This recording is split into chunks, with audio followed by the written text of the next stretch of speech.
திருக்குறள் ஐந்தாம் குறள்.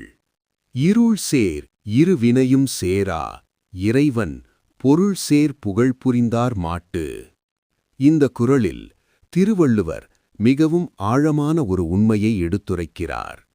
மனித வாழ்க்கையில் நன்மை தீமை என்ற இரண்டு வினைகள் உள்ளன. இவைதான் இருவினை என்று அழைக்கப்படுகின்றன. நாம் செய்யும் ஒவ்வொரு செயலும் ஒரு விளைவை கொண்டுள்ளது. அது நல்லதா கெட்டதா என்பது நம்முடைய செயல் மற்றும் எண்ணத்தால் தீர்மானிக்கப்படுகிறது. இருள் சேர் இரு வினை என்பதன் பொருள் அறிவின்மையால் ஏற்படும் நல்லதும் கெட்டதும் சேர்ந்த வினைகள். ஆனால் இறைவனின் உண்மையான பெருமையை புரிந்து அவரை மனமார போற்றுபவர்களுக்கு இந்த இரு வினைகளும் சேராது என்று திருவள்ளுவர் கூறுகிறார். இதன் ஆழமான அர்த்தம் என்ன? ஒருவன் தனது மனதை தூய்மையாக்கி உயர்ந்த நெறியில் நிலைத்தால் அவன் செய்யும் செயல்கள் பிறவி சுழற்சியில் அவனை கட்டுப்படுத்தாது.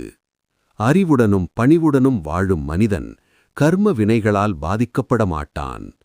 அதனால் நம் வாழ்க்கையில் நல்ல எண்ணம், நல்ல செயல், உயர்ந்த சிந்தனை ஆகியவை மிகவும் முக்கியமானவை.